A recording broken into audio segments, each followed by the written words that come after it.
Assalamualaikum warahmatullahi wabarakatuh. Selamat datang di podcast Promkes Dinas Kesehatan Kabupaten Brebes. Perkenalkan, saya sebagai host, saya Dise Pratiwi dari Puskesmas Kaligangsa. Nah, tema kali ini kita akan membahas tentang anak GTM dan BGM. Nah, untuk teman-teman yang lain yang penonton di sini, mungkin ada beberapa yang nonton ini adalah bunda-bunda, moms gitu ya, pasti udah nggak asing lagi deh sama apa yang namanya GTM dan BGM. Tapi mungkin ada juga yang nonton nih, ternyata ada bumil-bumil atau orang-orang atau ibu-ibu yang mau merencanakan kehamilan. Mungkin ada yang belum tahu ya apa sih GTM dan BGM itu. Nah, GTM itu sendiri adalah singkatan dari gerakan tutup mulut. Dan BGM itu adalah bawah garis merah. Nah, apa sih GTM dan BGM itu? Kita akan bahas lebih lengkap bersama narasumber kita, Mbak Dwi Yuniarti dari ahli gizi dari Puskesmas Kaligangsa. Halo Mbak Dwi. Halo Mbak Dice. Apa kabar hari ini? Alhamdulillah baik. Assalamualaikum warahmatullahi wabarakatuh. Sobat podcast Promkes Dinas Kesehatan Kabupaten Brebes. Oke, Mbak Dwi, nih hari ini kita membahas tentang GTM ya tadi ya. Ya. Nah, GTM itu sebenarnya apa sih Mbak Dwi? Jadi GTM itu kan tadi sudah dijelaskan oleh Mbak Dice ya, itu merupakan kepanjangan dari gerakan tutup mulut. Jadi untuk definisinya sendiri, gerakan tutup mulut adalah suatu kondisi pada bayi atau si kecil yang menolak makanan yang disodorkan oleh si pengasuh. Jadi dia bisa dalam bentuk melepeh, bisa dalam bentuk menyemburkan makanan, bahkan bisa dalam bentuk gerakan menutup mulut. Itu biasanya di atas 1 tahun kalau yang udah bisa menggerakkan tutup mulut. Seperti itu. Berarti anaknya sih nggak mau makan gitu ya kali ya? Anaknya nggak mau makan, menolak makan ibaratnya gitu ya. Nah, ada penyebabnya nggak sih Mbak Dwi GTM itu? Sebenarnya banyak faktor Mbak Dice. Jadi Sobat Promkes ya, penyebab GTM itu banyak faktornya. Di antaranya apa? Satu bisa karena kondisi si anak yang lagi sakit. Seperti contohnya di dalam mulut ada sariawan, itu bisa menolak makanan. Kemudian kondisi demam batuk pilek. Kemudian juga ada kondisi yang membuat dia menolak untuk makanan. Kemudian yang kedua adalah faktor dari dia sudah kenyang. Atau karena dia baru saja nenen ya, atau sudah dikasih cemilan, akhirnya dalam jarak yang pendek dia dikasih makanan, tentu saja dia akan menutup atau menolak makanan. Yang ketiga juga ada faktor kurang kontrol emosi si ibu atau trauma makan, itu bisa menjadi salah satu atau beberapa penyebab dari GTM. Di antaranya lagi apa? Ada lagi faktor yang mengalami kebosanan Mbak Dice. Jadi kebosanan dari variasi, kebosanan dari tekstur dan lain sebagainya. Itu juga bisa menjadi faktor penyumbang untuk si anak itu mengalami gerakan tutup mulut. Dan ada lagi satu yang bisa membuat fatal, yaitu apa? Praktik pemberian makan yang kurang tepat. Itu yang bisa menjadi faktor utama dalam menolak makanan atau gerakan tutup mulut itu sendiri. Oke, menarik. Ternyata banyak ya penyebab-penyebab dari GTM itu. Nah, tadi salah satunya ada bosan, terus ada emosi ibu. Nah, ini menarik nih, emosi ibu. Nah, kayaknya kadang gini loh Mbak Dwi, kadang ada realnya di masyarakat itu kadang justru si ibunya nih jengkel karena anaknya nggak mau makan nih gitu. Iya, betul. Iya, kadang itu berarti mempengaruhi dari si nafsu makan anaknya. Tuh cara mengatasinya gimana sih Mbak Dwi supaya si ibu itu bisa mengontrol emosinya? Tentunya kalau kita bicara tentang emosi ibu atau pengasuh ya, di sini nggak hanya ibu, pengasuh itu bisa si ayah, bisa karena asisten rumah tangga atau ibu itu sendiri. Itu tentunya kita harus tahu faktor-faktornya si anak itu supaya kita tidak memancing emosi si pengasuh. Contohnya kita evaluasi dulu Mbak, apakah kondisi si bayinya itu memang dalam kondisi sakit atau tidak. Kalau kondisi sakit, tentunya kita harus atasi sakitnya si anak itu. Kalau enggak, dia tentunya akan menurunkan nafsu makan, yang pada akibatnya menolak makanan. Nah, itu akhirnya membuat sudah tahu sakit, dipaksa makan, akhirnya membuat emosi. Jadi kita evaluasi. Yang kedua, apakah kita juga sudah sesuai belum itu untuk pemberian makanannya? Apakah dia jam-jam ngantuk, ya, jam-jam dia nanti istirahat. Misalnya atau yang biasanya mulai umur 9 bulan atau 6 bulan kan masih nenen. Nah, apakah si anak itu tadi sudah diberi ASI atau belum? Kalau jaraknya baru saja nenen atau diberi ASI, tentunya nanti akan membuat si anak nggak mau makan. Akhirnya menimbulkan lagi si ibu untuk emosi. Pada akhirnya kita tidak bisa memutus mata rantai gerakan GTM. Dimulai dari apa? Yaitu tadi kita menstabilkan evaluasi dulu. Kejadian-kejadian apa sih penyebab si anak ini kira-kira menyebabkan nggak mau makan. Jadi mengurangi stresnya si pengasuh atau stresnya si ibu itu sendiri. Oh gitu. Gitu.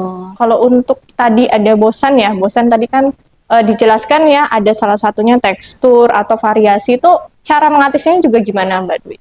Tentunya kita ada kaidah yang namanya PMBA di sini ya. Jadi PMBA itu sendiri merupakan singkatan Mbak Dice. Pemberian makan bayi dan anak yang tepat. Yang seperti apa? Tentunya kita di gizi dikenal dengan istilah Ufrejutek Fares bersih. Itu merupakan sebuah singkatan yang ngein Mbak untuk mengatasi permasalahan GTM. Jadi kita harus belajar ini ibu-ibu, apa itu Ufrejutek Fares bersih.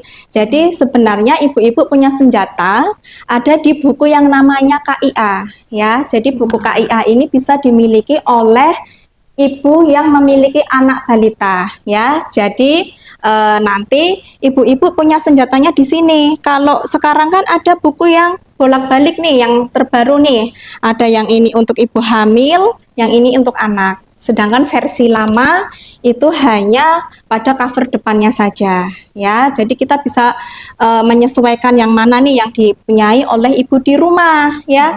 Jadi kita pelajari usia sesuai dengan anak itu sendiri. Contoh kasus ini Mbak Dice, Ya, gimana? mulai makan itu kan usianya semenjak 6 bulan. Ya. Dimana sebelum 6 bulan kan hanya ASI, ya kan? Nah setelah 6 bulan itu kita harus tahu ilmunya. Ada di sini nih, kalau di halaman buku KIA yang terbaru itu di halaman 41. Di sini ada ya ibu-ibu di rumah, nanti dibuka di rumah. Oh saya Ufrejutek Fares bersih, usia anak ini saya ada di periode mana nih? Misalnya usia mulai makan 6 bulan ya. Frekuensi itu untuk berapa kali makan. Nah sebaiknya kalau di sini untuk 6 bulan itu kan frekuensinya 2-3 kali makanan utama tanpa selingan, dimana setiap kali makan itu cukup 2-3 sendok makan. Jadi ibu-ibu di rumah pasti tentunya punya sendok makan seperti ini ya, bukan sendok teh. Nah ini bisa ukurannya kalau baru pertama kali makan Mbak Dice, itu cukup 2 sendok saja. Berarti pas usia 6 bulan Pas tuh ya, usia Mbak, 6 bulan itu cukup 2 sendok saja. Jadi jangan melebih-lebihkan, atau nanti kalau dipaksa sampai 1 mangkok penuh atau 1 mangkok seperti ini, tentunya nanti anak mengalami yang namanya bisa trauma karena nggak sesuai dengan ukuran lambung. Jadi waktu pertama makan cukup 2-3 sendok saja. Terus kemudian jumlah tadi sudah ya, cukup 2 sendok sampai 3 sendok. Tekstur ya, tekstur di sini kalau kita sarankan untuk baru mulai makan itu cukup diberikan bubur yang kental. Artinya apa? Ibu-ibu kalau yang dulu, zaman dulu Mbak Dice, itu pertama kali makan, maaf, ya taunya hanya buah-buahan seperti pisang, pepaya. betul sekali, pepaya yang mudah didapat ya. Terus apalagi kalau di Brebes Mbak Dice?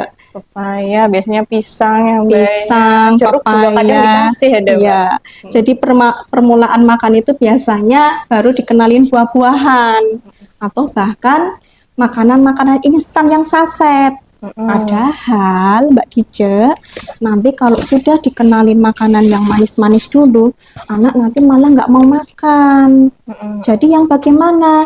Yang ini frekuensinya tadi kan cukup 2-3 kali. Untuk jumlahnya 2-3 sendok saja. Iya. Untuk buburnya bubur kental yang berisi makanan 4 bintang. Apa tuh 4 bintang, Mbak? Ya, Di? ini Mungkin ada yang 4 masih bintang. belum ngerti ya. 4 bintang apa sih 4 bintang gitu ya? Oke, ini kebetulan di sini saya punya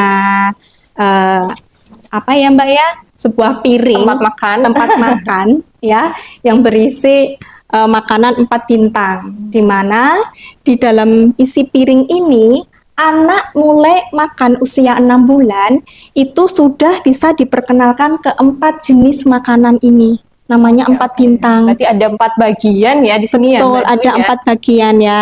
Oke. Di sini ada apa saja Mbak Dice, coba Sini kalau tuh dilihat. ada, di sini tulisannya makanan pokok. Berarti makanan pokok tuh Betul. ada nasi, berarti di sini ya. Ada nasi, atau misalnya kalau di sini kok nggak ada nasi, di rumah ada kentang, boleh kita ambil kentang. Terus kemudian itu baru yang bintang pertama. Oke, bintang Bintang kedua, di sini ada apa Mbak Dice? lauk pauk. Berarti ada ikan di pauk. situ ya. Ya, tentunya di sini nggak hanya ikan ya, ibu-ibu di rumah, sahabat podcast, kita bisa mengambil makanan protein hewani, itu bisa telur, ya, bisa udang, itu udah boleh Mbak Dice. Oke. Ya, kemudian ada ayam. Nah, itu baru bintang kedua. Untuk bintang ketiga, itu ada yang namanya kacang-kacangan. Nah, kalau di sini gambarnya apa Mbak Dice kacangnya? Tempe, ternyata ada tempe di sini masuk lauk pauk. Iya, ini termasuk kacang-kacangan Mbak Dice.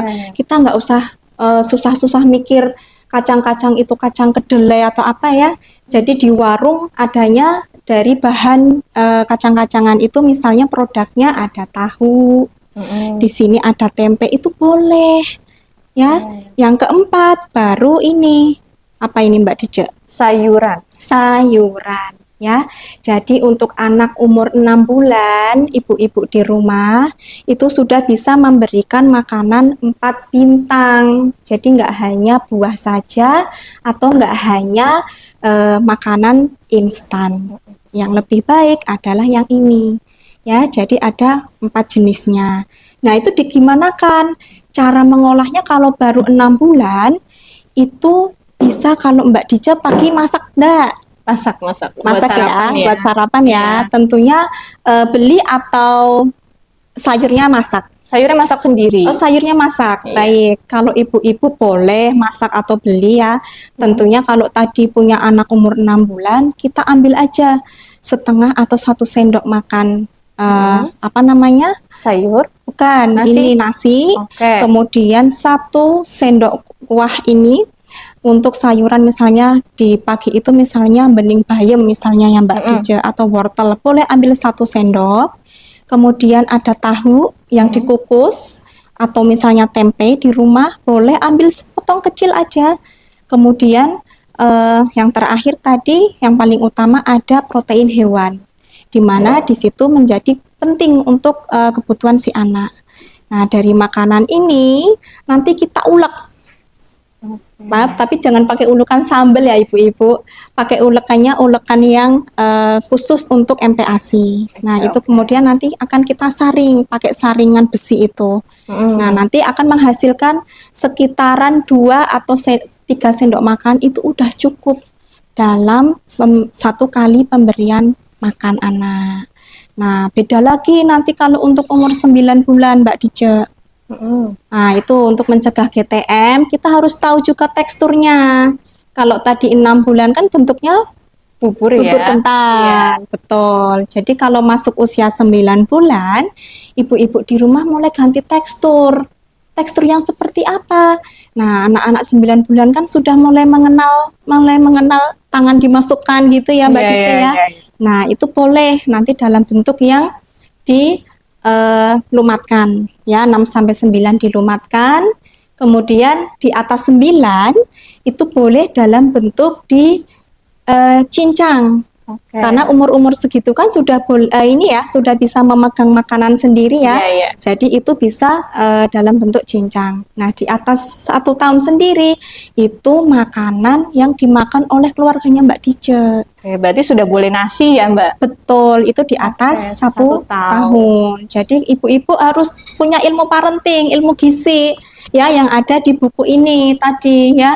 Untuk apa? Untuk mencegah terjadinya GTM. Kalau kita salah memberikan tekstur, tentunya nanti akan membuat si anak itu menolak makanan, Mbak Deja, karena nggak sesuai usia ya. Oke. Seperti itu. Wah, ternyata kuncinya itu ada di makan anak dari 6 bulan sampai 1 tahun atau 6 sampai 12 bulan itu kunci anak makan itu. Menentukan apakah dia nantinya GTM atau enggak ya, Mams. Terus tadi ya Mbak Dwi ya, terkait dengan anak bosan nih sama makanan. Tapi kadang ya Mbak Dwi, di lapangan tuh ada kasus kayak gini Mbak Dwi. Jadi mungkin tadi kan sarannya untuk anak bosan itu si ibu menyediakan makanan yang variatif ya, dari hari ke hari itu berbeda-beda. Tapi kadang si ibunya nih pengen nih menyediakan makanan yang variatif. Jadi dia masak hari ini, kemudian menunya besok lagi berbeda, besoknya lagi berbeda. Tapi ternyata si anaknya nih maunya telur lagi. Itu gimana Mbak Dwi? Iya. Jadi tadi memang pertanyaannya bagus sekali nih Mbak Dije. Itu juga bisa dialami oleh semua ibu atau mam di rumah ya. Jadi tadi kita belum bahas tadi kan oeuvre, jutek, variasi, responsif, Mbak Dije. Kita masuk situ ya. Ya, kita masuk ke responsif ini. Jadi, Mams, tadi pertanyaannya adalah bagaimana kalau setiap hari itu hanya telur saja. Nah, itu kita masuk ke responsif. Responsif itu kita memberikan makanan secara aktif, ya. Jadi, kita tidak hanya mengenalkan telur saja, Mbak Dije. Karena anak itu kan proses belajar. Ibu juga proses belajar ya, jadi supaya nanti anak mau makanan protein hewani yang lain atau sayur yang lain, tentunya si ibu atau pengasuh memperkenalkan makanan-makanan yang lain. Contohnya apa? Memang tadi kesukaannya telur. Ya, tapi tetap patut dicoba karena sumber hewani itu nggak hanya telur, Mams, ya. Ada ikan, kemudian ada daging, ada kemudian ayam, atau di wilayah kita itu ada udang, ya. Itu kita patut perkenalkan. Walaupun respon pertama anak itu pasti kalau kenal makanan itu mengecap, kemudian kayak akan melepeh.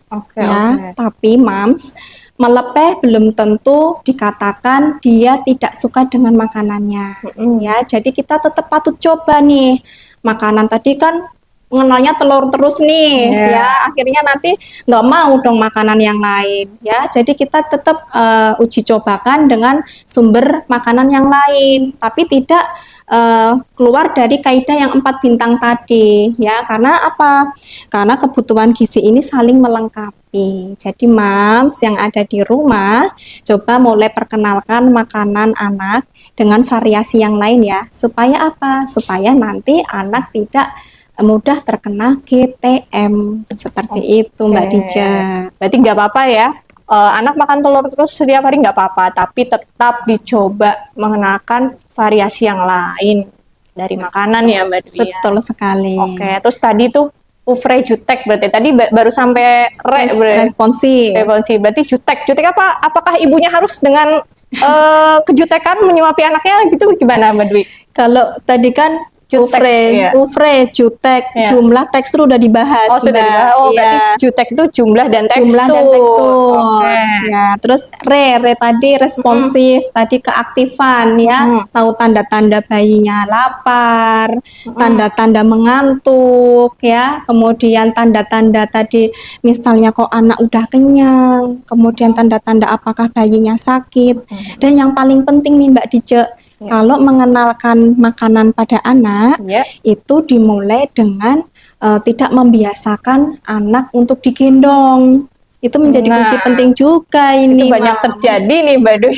Iya, betul sekali. Apalagi kalau kita sering menjumpai ya Mbak Dija ya. Naik odong-odong biasanya Mbak Dwi mau disuapin sambil naik odong-odong nih anak-anaknya. Nah, padahal seperti eh, MPASI kan mengenalkan proses belajar. Kalau pertama kali nanti sudah dikenalkan odong-odong Mbak Dice, itu akan lebih terjadi GTM-nya lebih tinggi. Kenapa? Karena nanti anak kalau nggak kena odong-odong, nggak mau makan. Apalagi sekarang Mbak Dice, ada yang namanya nggak odong-odong. Lebih praktisnya sekarang HP. Iya. Ya, itu juga bisa menjadi salah satu sumber GTM. Kenapa? Karena itu ada distraksi, ada gangguan, ya. Artinya apa? Kalau anak nanti makan dengan dibekali dengan HP, dia nanti kalau nggak ada HP nggak mau makan. Seperti itu. Yang bagus yang gimana?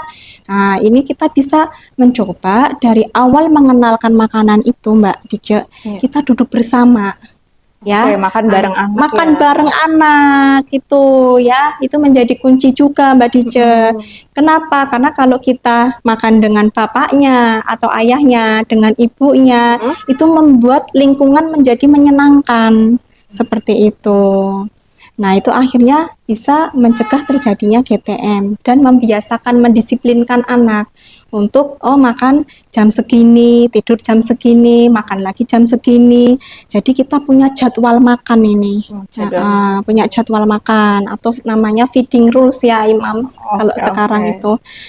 Jadi kita bisa mencoba membuat jadwal makan untuk mencegah GTM. Jadwal makan yang baik itu seperti apa sih Mbak Dwi? Nah, tentunya tadi sesuai dengan kaidah usia yang ada di buku KIA ini tadi ya Mbak Dice ya. Tadi kan ada yang 6 sampai 9, 9 sampai 12. Di situ ada keterangannya. Oh, untuk umur 9 bulan misalnya 2 sampai 3 kali makan dengan 1 sampai 2 kali selingan. Nah, itu bisa Mams baca nih di rumah nih, buku KIA nih, senjatanya nih ya. Ini bisa dibuka kembali nih. Kalau tadi ada anak-anaknya yang masuk GTM, untuk berapa kali jadwalnya kita sesuaikan. Setiap kondisi anak itu tentunya akan berbeda. Kenapa berbeda? Ada yang mungkin tadi usianya kan jelas berbeda. Yang kedua, jam istirahatnya. Ya, jam istirahatnya mungkin anaknya Mbak Dice istirahat jam pertama misalnya jam 9 ya. Jam 8 lah kira-kira jam ya. 8. Berarti kalau itu ternyata Mams ya. Nah, kalau untuk GTM sendiri nih ya, ketika sudah terjadi di anak-anak nih, tipsnya apa sih Mbak Dwi gitu? Supaya si anak ini nggak GTM lagi nih gitu. Ya, tentunya kita tadi pertama evaluasi dulu ya keadaan kondisi si anak, apakah masih sakit atau dalam kondisi apakah dia mengantuk atau tidak sesuai variasi atau teksturnya. Yang kedua, Mams, jangan emosi.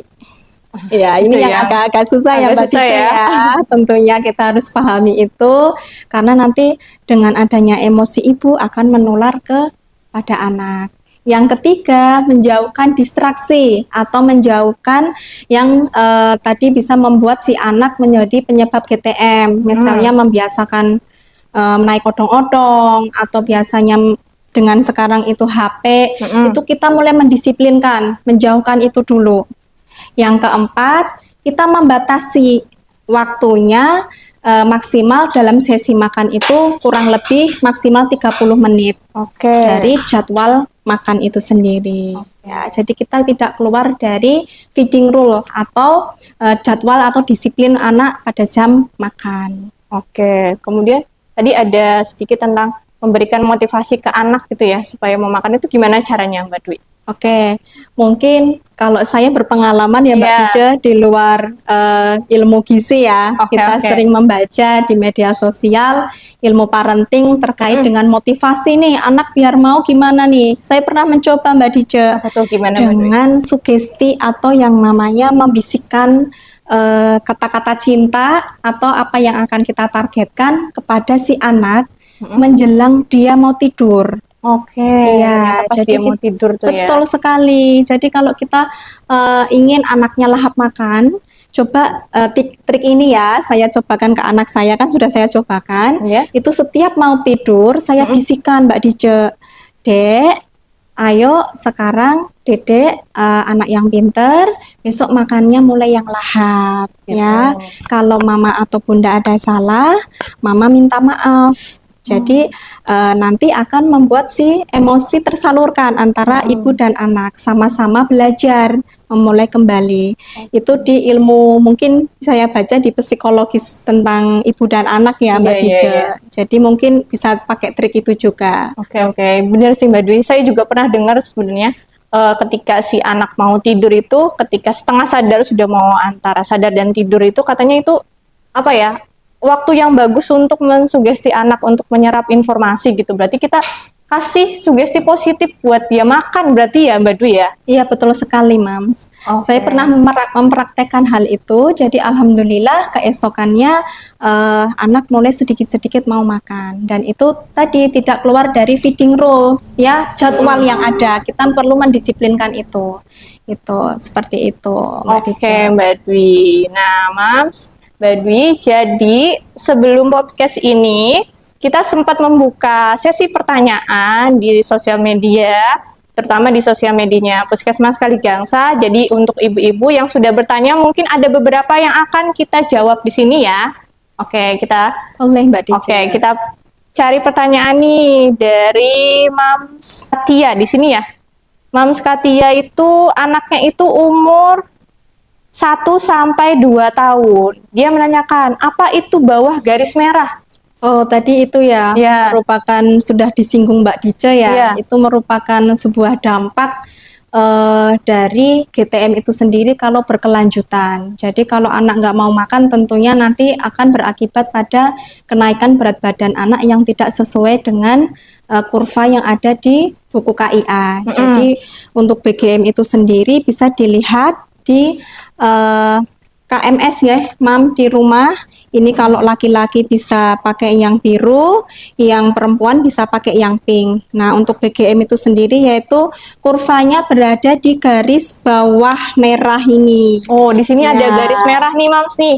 Di Ya. sini ada garis merah. Berarti BGM itu di bawahnya garis merah ini atau Ini sudah tanda-tanda kalau anak berarti sudah tanda-tanda bahaya untuk berat badannya. oke, Jadi ini oke. sudah perlu dirujuk ke puskesmas, Mbak Dija. Oke, berarti nggak bisa ditangani sama Mam sendiri ya. Berarti harus dirujuk ke puskesmas Minimal ke puskesmas. Ya, gitu nih, Mam. Nah, ada lagi pertanyaan dari Bunda Ayesa. Gimana nih? Dia nanya nih Mbak Dwi nih. Gimana? Anak saya usianya 2 tahun. Terkadang susah makan. Mau makannya tuh pagi hari aja nih. Nah, sorenya atau malamnya kalau lagi mau aja. Berarti dia makannya seringnya pagi aja. Sore sama atau siang sama malamnya dia kadang nggak mau makan nih. Gimana nih Mbak Dwi tipsnya? Oke, tadi mungkin pertanyaannya adalah bagaimana supaya anak saya mau makan. Iya. Karena makannya cuma pagi, Iya. ya kebanyakan ngemil. Nah, ini Mams yang tadi di luar konteksnya apa namanya? Cut, Mbak, cut. Cut dulu sebentar. 1, 0, action. Ya, pertanyaan selanjutnya dari Bunda Ayesa. Nah, dia nih anaknya usianya 2 tahun nih, Mbak Dwi. Oh, 2 Nah, tahun. katanya mau lahap makannya hanya pagi hari aja. Dan kalau sore atau malam itu kadang nggak mau atau nggak lahap gitu ya. Terus dia tanya, solusinya apa ya agar si anaknya ini mau makannya 3 kali sehari, nggak cuma pagi aja nih, Mbak Dwi. Oke, tadi terima kasih Mama Ayesa, pertanyaannya bagus sekali ya. Ini biasanya dialami oleh ibu-ibu di rumah juga ya, Mams ya. Jadi mungkin tadi kalau di luar konteksnya apa namanya, di dalam konteksnya ini kan untuk makanan anak sudah ada di sini. Namun tadi perlu jadwal, satu perlu jadwal ya, perlu jadwal yang disiplin. Yang kedua adalah Mams jangan lupa ngemil yang terlalu berdekatan dengan waktu makan itu bisa membuat nafsu makan anak turun karena dia sudah kenyang, Mams. Jadi ini kalau kebanyakan ngemil nih ya, harusnya tadi jam 12 makan nih ya.